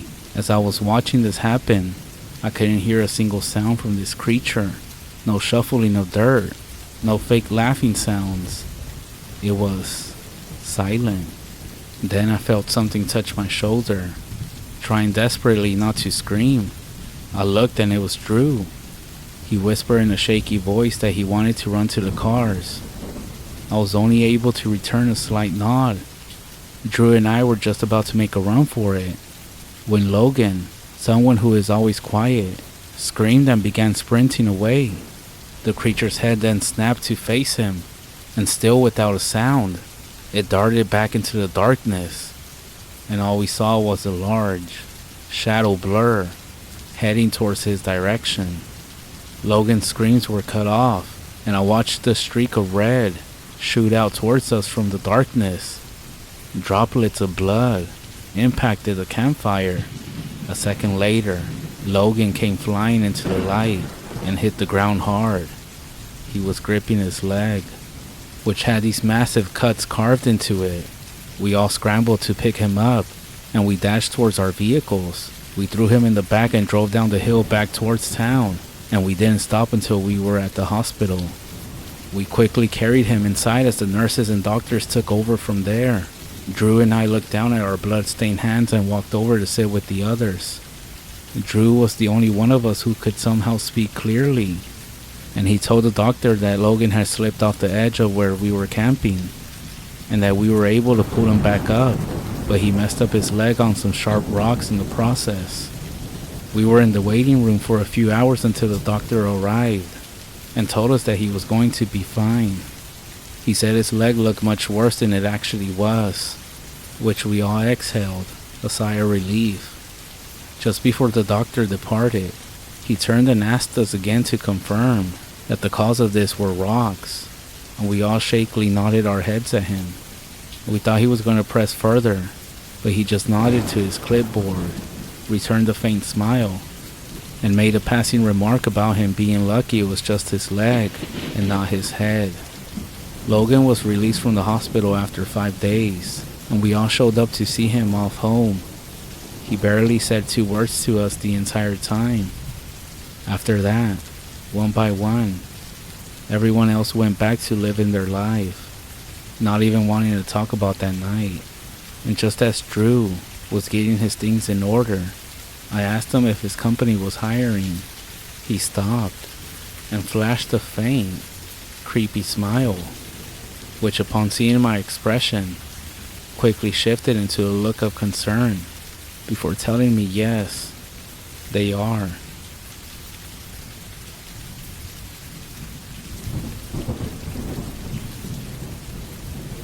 Day 1. I hit a deer on my way to work. It's actually very common where I live. It's an area that's filled with woods, with trees lining the road that are just perfect for concealing a deer until the moment it leaps in front of your vehicle. Apparently, at least 2 are hit and killed each day. My cousin and grandparents have all done it, quite a few times actually. So I guess it was a matter of time before I did. I was already running a few minutes late, putting off leaving as much as I dared. I opened the garage and stared at the black tree silhouetted while I slipped on my shoes. It's spooky, waking up at 5 a.m. to a pitch black world. I reversed the car, turning as I backed up to make a turn in my driveway. I didn't even bother to look back, 'cause obviously there's nothing ever there. On top of that, I know my own driveway. Well, I thought I did. I cussed and braked. That was either the low stone wall in front of the garden or something else, most likely a deer. I pumped the brake lights and looked through the back window. Nothing. I was already a few minutes late and figured I would either come home to a deer in my driveway or some damage on the house, and I drove off. I came home to none of those things. On the plus side, the car was fine. Day 7. I saw a deer today on my afternoon jog. I work the early morning shift, but have the afternoons off, and I make a genuine effort to exercise daily, no matter how tired or drained I feel. I often see deer hanging out in people's yards or the woods, so it wasn't an unusual sight. What was strange was the injury on her back right leg. It looked broken, with dry blood coating her side. I felt a stab of pity, but the way she was watching me made me more uneasy. She didn't flinch, stood like stone and stared. Despite the heat of my run, my skin was cold. At the end of the block, I glanced back to put my stomach at ease, and I saw nothing. Just a neighbor standing over the garden bed, staring back at me. Day 12. I've been seeing deer on every run I take. Every morning on my long drive through the middle of nowhere to get to work, my brights catch them on the side of the road. I think that's normal. They don't have any natural predators, unless you count cars. I haven't seen my bloody friend since last week, and I'm assuming she's most likely dead. These deer, though, the way they watch me makes my skin crawl. I refuse to let it get to me. Fortunately, I can blast my music and run faster. Anyways, whenever I see deer and check again, the deer's gone. Most likely scared off by the appearance of a neighbor or two who's shown up. They would help if anything happened. Day 13. Yeah, fuck what I wrote the other day. I know deer are night creatures, but that cannot explain what I saw this morning. I opened the garage. On the edge of light cast by my garage was a massive deer, standing and moving silently in my yard. I jumped for my car and sped the hell out of my driveway. They didn't run in front of me, but they just watched. My hands were slipping on the wheel throughout my drive, and my heart continued to pound at work, and it wasn't the caffeine. As a matter of fact, I have stopped running after work. Day 17. I'm so embarrassed right now.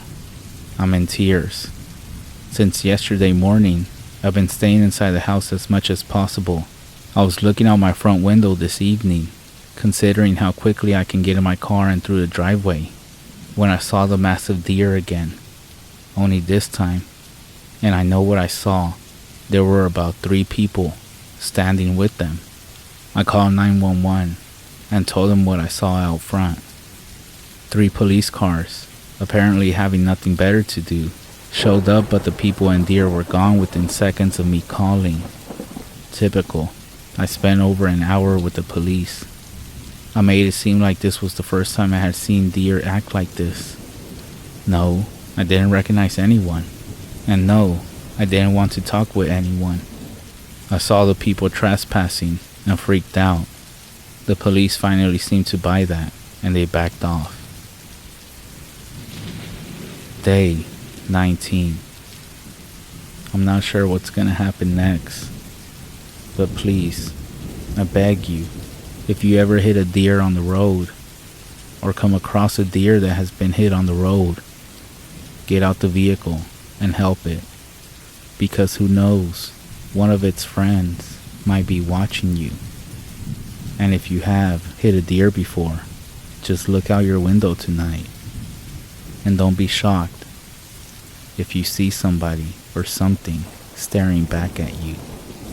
I was supposed to leave for work 30 minutes ago. It's pitch black outside, but I can just make out their inky forms in the woods, circling the light coming from my window. They're moving closer and closer. No one will believe me. I can't prove anything. All that I do know is there's one woman staring directly at my window who's come closer than the others have dared. A woman with a limp and dirty, matted jeans.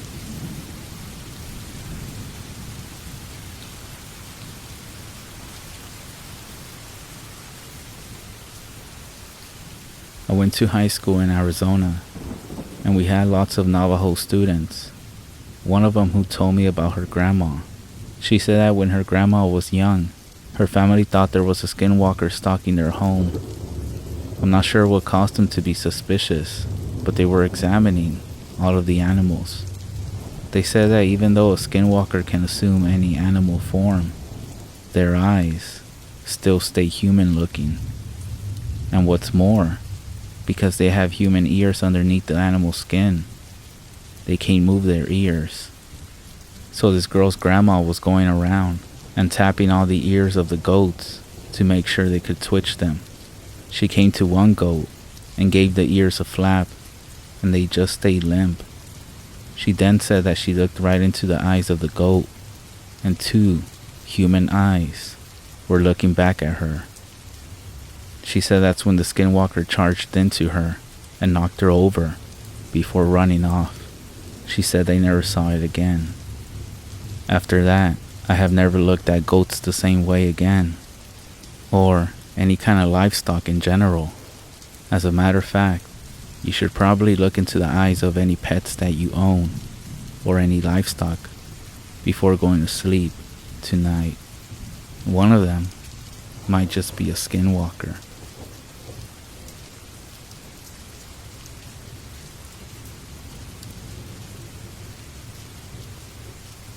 A woman living in White River, Arizona, comes home late at night from running an errand. She pulls up her driveway, gets out of the vehicle, and using her keychain, opens the garage door. Just as it's going up, she hears something run up at her back. As she turns, she sees this dark shadowy figure slip in behind her husband's truck, which is in the driveway, and to her left. The only thing that she sees is that it has patches of short, scraggly hair. And the feet that she saw don't look like they belong to anything that's human. She runs into the garage and into the house, screaming for her husband. He comes out the house and checks all around, but he finds nothing. He does tease her a bit and tells her that she shouldn't let her imagination get the better of her. However, only minutes later, a friend who the husband is expecting arrives. He's all excited and somewhat upset. He explains that as he was coming towards the house, some two-legged creature.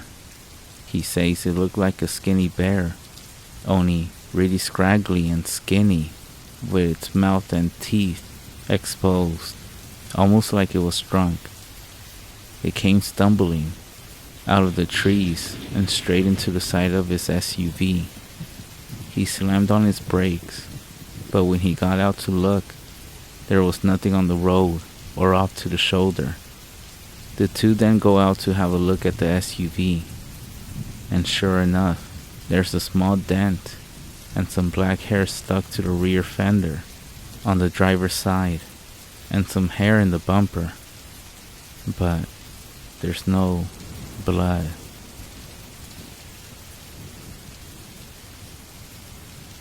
My older sister, who is Irish, Italian, recently got married. Not her first, to this guy who is Navajo. Shortly after they settled down together, she has a boy from her first marriage.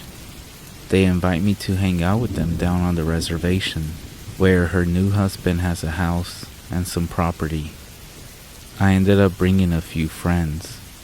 Being a white guy, I know nothing about native or skinwalker lore. One of the friends that comes along, Gregory, however, is into horror and demons, things like that, and knows all these different werewolf, vampire, and even skinwalker stories. That first night, with not much else to do, we are out in the middle of a few 100,000 acres of hills and wooded land. We end up sitting around a small bonfire, with him telling us one story after the next. The next day, we all take a walk to the elementary school to bring my nephew home. My sister usually picks him up, but she has some errands to run. Along the way, we pass this scraggly-looking dude sitting beneath this tree beside the road. He looks kind of old, but in a way that is difficult to say just how old. Regardless, it's definitely creepy the way he's watching us. His eyes kind of flat and dull, as if unaffected by the sunlight. As we make our way back from the school, my nephew seems pretty quiet and shy. When he sees this guy, he ducks behind me and starts tugging on my shirt.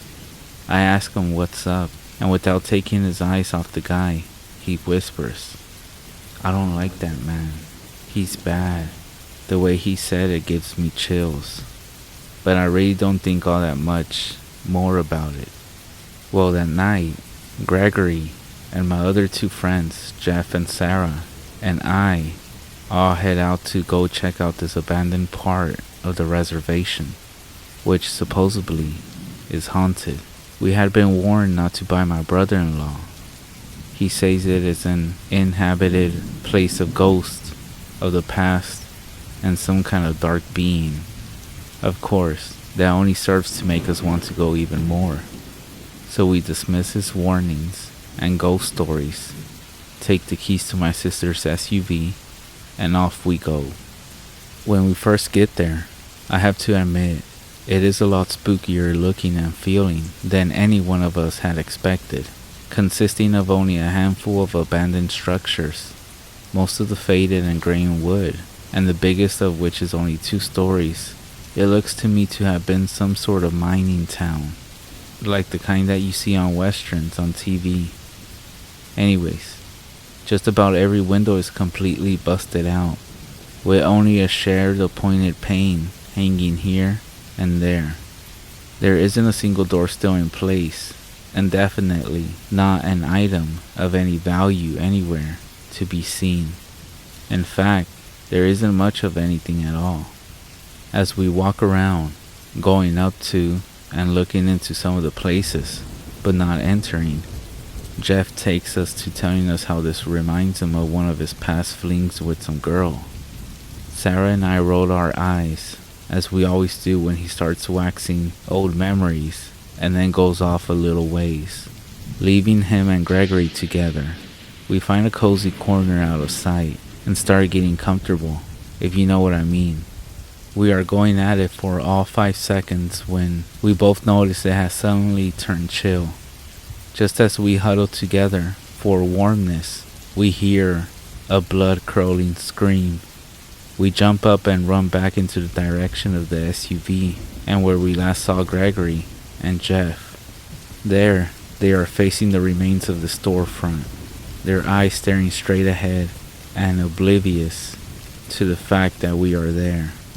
Sarah and I both look to where they are staring, and we see this creature, that it is a wolf-like creature, but yet not being a wolf completely.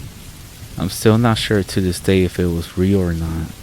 Either way, I for one am scared, as I have never been in my life. Its body is fully covered in hair, and it had these long wraith-like fingers, which end in thick curled nails, definitely claw-like. Its head is the worst though. Its eyes are just these 2 chunks of dark coal, flat, and emotionless. Its mouth is full of small daggers. I'm not sure how long we stand there frozen. Finally, it takes a step forward, and as if released from some spell, we bolt to the truck. Jeff and I jump into the front seat, he to the driver's side, and me in the passenger, while Gregory and Sarah go for the back. Jeff doesn't have his license, but at that point no one's arguing. The keys are in the ignition. He starts the SUV, floors the gas, and we speed off gravel and sand flying everywhere. I look out the window on my side, and then all around. I see nothing through the cloud of dust and the darkening twilight. When I turn to look back at Gregory, the only thing he could think to say is, "You got some lipstick on your chin." Just down the road some, Jeff slows the truck. By this time we are all laughing and making fun of each other for running away from shadows. Just then, a look of fright comes over Sarah's face, and without saying a word, she points a trembling finger out towards the trees along the side of the road. There, back in the dark of the trees, is where we see the shadow-like figure running just inside the tree line, as if it's keeping pace with us. And we all yell in unison to Jeff, and he again presses down on the gas. The SUV springs into life, but that thing, whatever it is, stays with us every inch of the way. It is only when we see the lights to my sister's porch that, making the turn off to her. When we pull up to the house, my brother-in-law is out on the porch with this guy dressed in a long-sleeve button white shirt, blue jeans, and work boots. He later introduces himself as the local shaman. When we get up to the porch, the guy is in the middle of some kind of blessing. When he finishes, my brother-in-law simply turns to us and says, "Now you know, maybe next time you'll listen." Later, after the shaman leaves, he admonishes us, saying that by telling the Skinwalker stories, we put everyone out there in danger. He said just mentioning them can make them come and seek you out.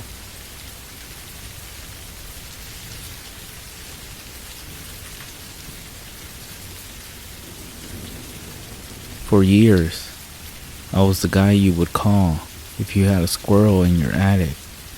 I mean, to a lot of people, I'm still that guy.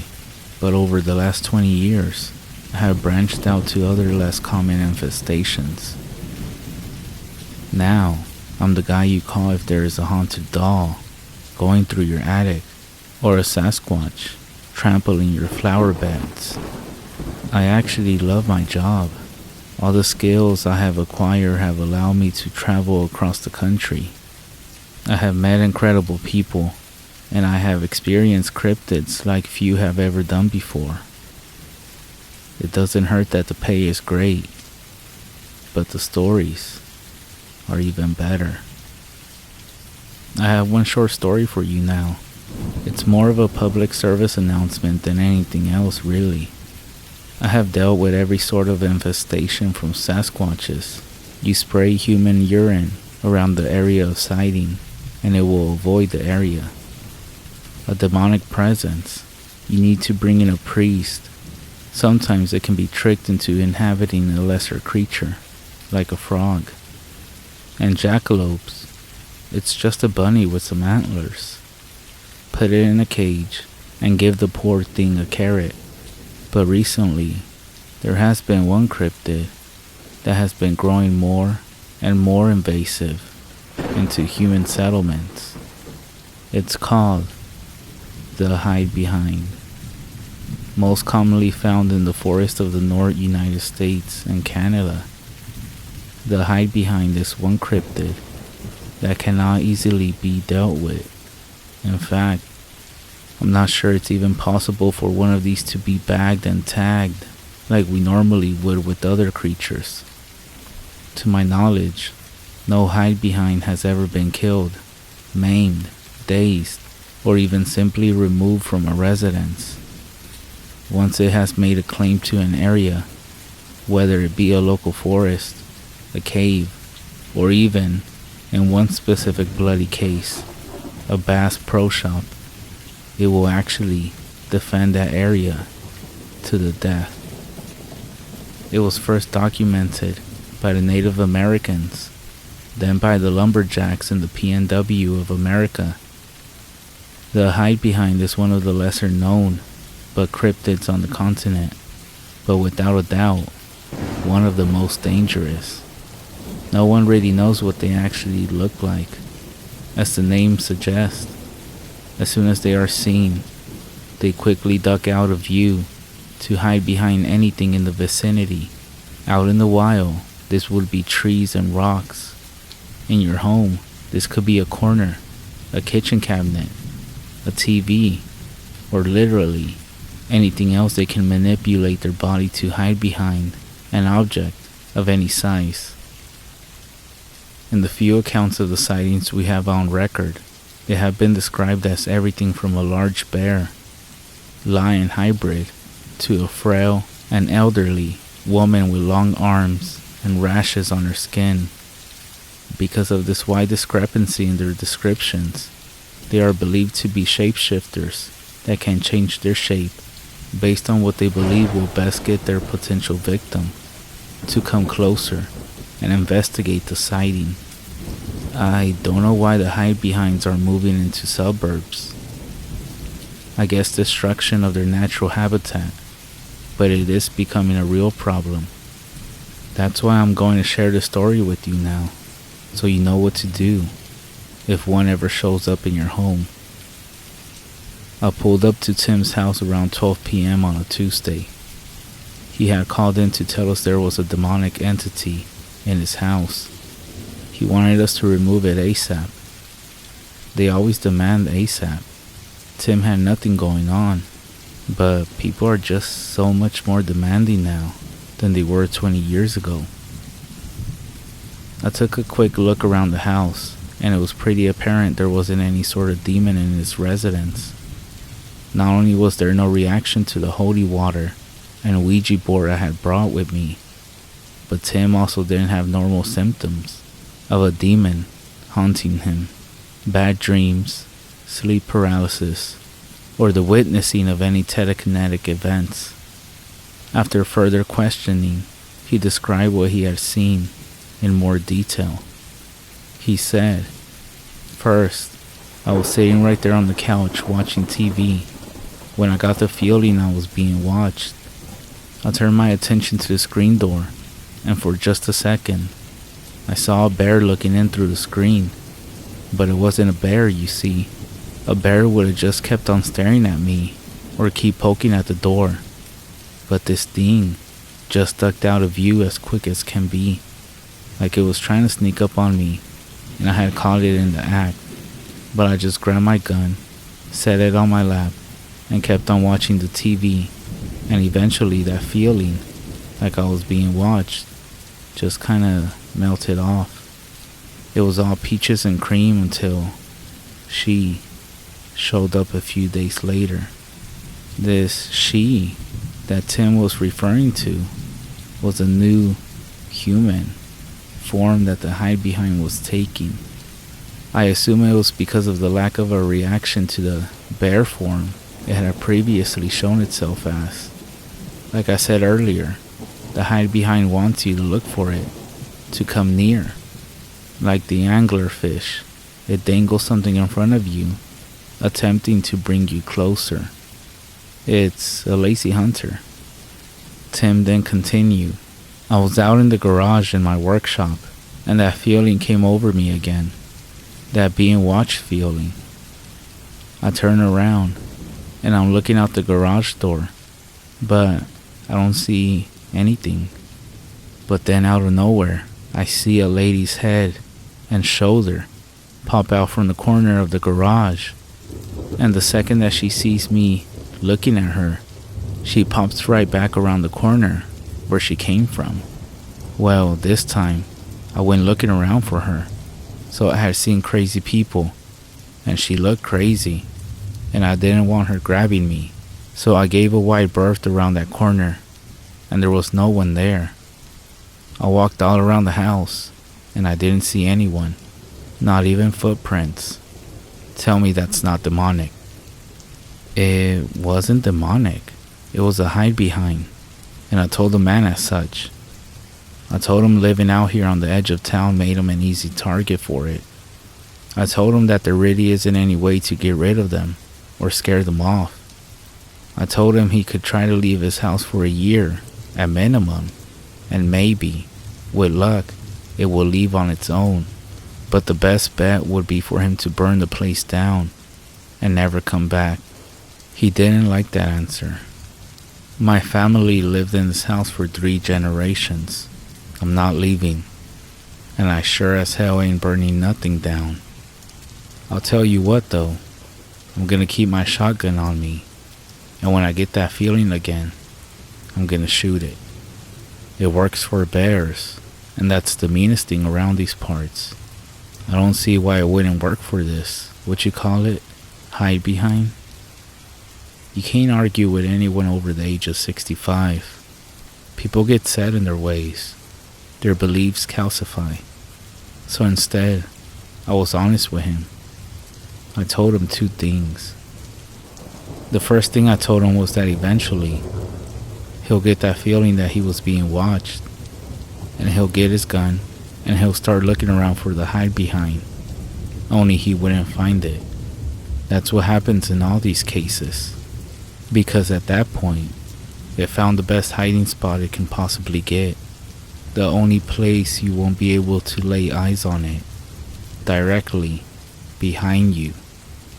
And at that point, it's too late for you. The second thing I told him was that I'll be back in 2 days, and more than likely, he'll be dead. And then, that's when I left. 2 days later, I pulled my van up to Tim's driveway to find the screen door open and blowing in the wind. I didn't even need to cross the threshold of his house to find him. He was everywhere. On the floor, the ceiling, the walls. The smell was unbelievable. I poured some gas on the front porch, and then I used a match to light it. The house was an inferno within 30 seconds. I got in my van and started to pull out of the driveway, and I took one last look at the house, and then beyond, out in the tree line where I saw, for just a split second, a young boy. before he quickly pulled back and disappeared behind a thin, little tree. I was hundreds of miles away by lunchtime. I say all of this to you if you ever think you might have a hide behind in your house or even in the area. Leave. Burn the place down if you can, so nobody can move into it. These things are like bears. If they know they can get food someplace, they are just gonna keep coming back. And if you get the feeling that you're being watched and you can't figure out why, call your loved ones, because it's standing directly behind you.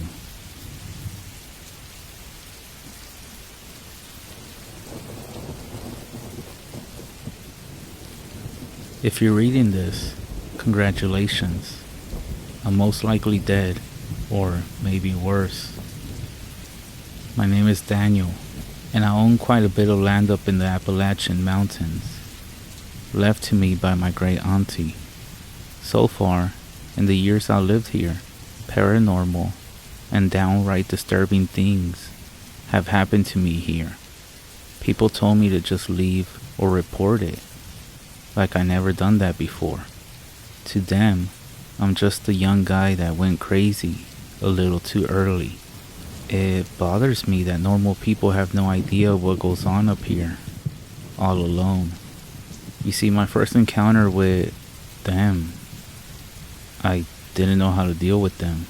I didn't even know what they were called until recently.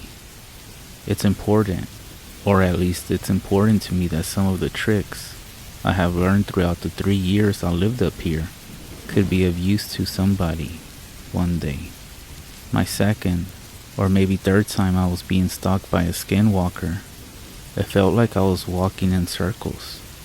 I had a camera with an SD card pretty deep in the woods, but when I tried to walk back to my cabin, I kept passing the camera. I was walking in circles. This went on for hours. The sun was setting soon, and I was quite thirsty at the time, I remember. I sat up against the tree my camera was mounted on, and actually started crying. It was watching me, I guess waiting for me to fall dead. I hit myself in desperation a few times, trying to think. I sat up and took a very deep breath, wiped the water from my eyes, and it dawned on me. It's gotta be messing with my equilibrium. I have to be off balance. There's no other way. But I could still walk. But my depth perception was slightly off. All I had to do was tilt my head as far as it would go into my shoulder and walk back to my cabin. My ear was pressed into my shoulder, but even with one ear, I could still hear how anxious the creature sounded, pacing in the woods, hoping I didn't get away. Once I made it inside my cabin, I didn't come out for a couple of days, for safe measures. Another trick they know is mimicking animals. I found that they like coyotes. I actually used to hunt coyotes back home, but never up here in the mountains. I seen a couple of my deer cameras that it looked like, right after I left my camera, a coyote would follow me a while, if not all the way home. I had to stop that real quick and set out some snares. All the snare would and could do is jam the coyote's legs into the mechanism until a button is pressed, and then it could be unlocked. I set out a couple of them, but also rubbed some white ash on all the traps, and sure enough, the next time I started walking back from my camera, I hear the sound of one go off. I quickly ran back to where I had laid the traps, with a gun drawn, and all that was left was the trap in 3 separate pieces, and the scent of burning hair in the air. Every time I checked the camera after that, a coyote with a nasty burn scar on its leg would stop where the camera was mounted and turn around and walk back into the brush. And lastly, do not engage in any type of combat with them. Warding them off is one thing, but actually hunting them is a mistake. I wish I would have known that sooner. I had two buddies back in town I used to tell my stories to. Alcohol loosens the lips. Their names were James and Cole. I'm pretty sure they were cousins, but I never asked. Thinking about it now, I wish I would have gotten to know them better. But long story short, they're dead. And now, I'm dying.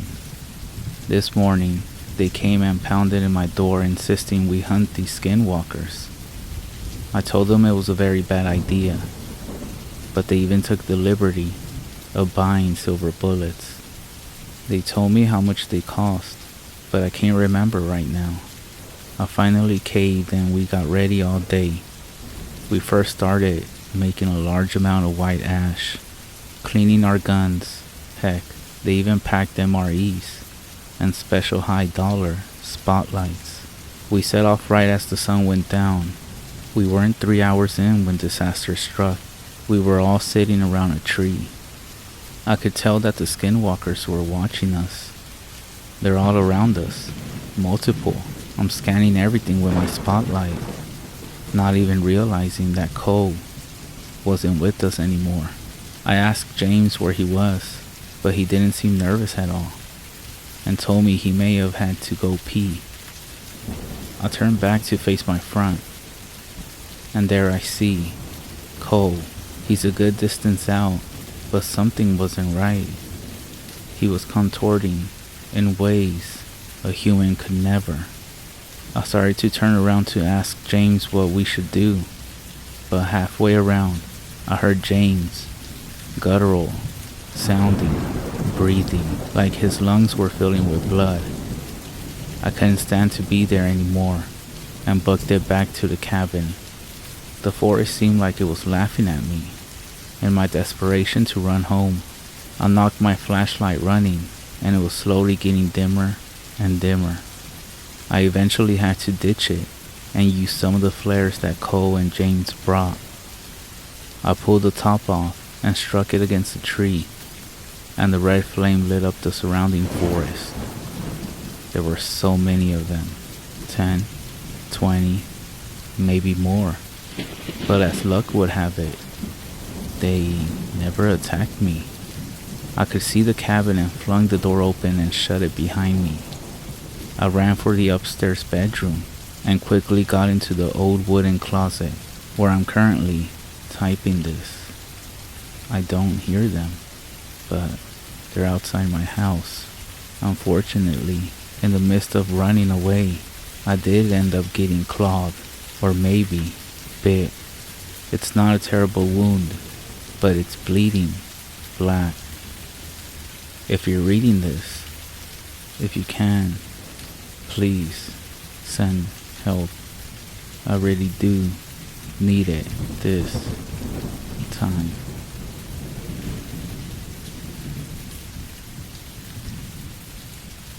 It all started when summer came, and me and my 3 friends, Leah, Kathy, and Jennifer, were all planning to go camping. Leah asked her dad if he could drop us off, and he agreed. When the next day came, we started heading up. Leah's dad had set up the camper that we were using. He told us there were some spare blankets inside, in case we got cold. Leah's dad finally got into his truck and turned around. He stopped and rolled down his window and said, "No boys," to all of us. He then gave us a smile to let us know he was joking with us, and drove off. There was 3 rooms, 1 master bedroom, and 2 rooms with bunks. Each room had a TV in it, so nobody cared what room they got. Everyone knew that Jennifer didn't like small rooms, so we ended up letting her have the big room. I was in the room with Leah, and Kathy was in a room by herself. I started unpacking when we heard a loud noise outside. "Leah, did you hear that?" "Hear what? That noise?" We both looked at each other, startled, and then continued unpacking. But something seemed off. It was the fact that Leah was so chill about it. I was done unpacking, so I walked outside and started a fire. Jennifer walked out, and then she asked if I saw it.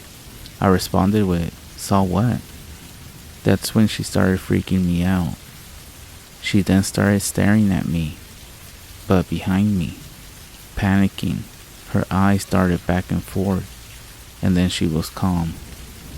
I felt as if something was watching me, so I turned around, and I saw an orb in the corner of my eye, reddish, black, but by the time I turned around to fully look, it was gone.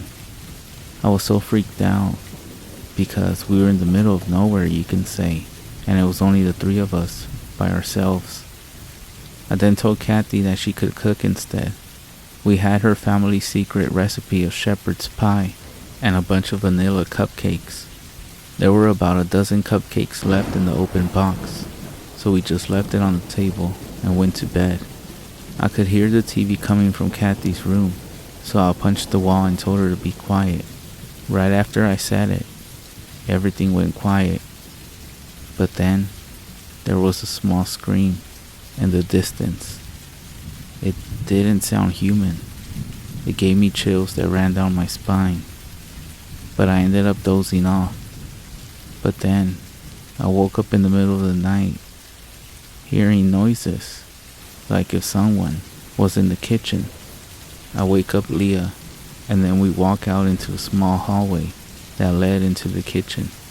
We saw Jennifer sitting on the table, just staring straight ahead, with Kathy being right behind me. We were looking at her, and Jennifer was making weird noises, weird sounds. She was really creeping us out. She never did this or stared into space this often. But then I noticed something in the corner of my eye. It was a shadow. It was staring at Jennifer, and then it slowly turned to face me and Kathy. I froze. Kathy froze. Then Jennifer looked at us as if she was being mind controlled. And then this figure or shadow ran out the window, and Jennifer dropped her head into the table. We were trying to wake her up afterwards, but she wouldn't wake up. This experience still scares me to this day, and it is only one of the creepiest things I have ever seen. Me and the others are still very close friends. We even live together now. But we all remember that night and whatever it was that we saw. It turns out that Jennifer remembers seeing it in the daytime, but she says she doesn't remember anything when nighttime came and when we saw it. It freaks us out even more now, knowing that our friend wasn't even awake and staring into space with her eyes wide open. So I want to first say that I don't know much about skinwalkers and other creatures of similar nature. I just now started learning of their potential existence. So now I'm willing to learn and be educated even more on these topics, especially ever since I came across something at night.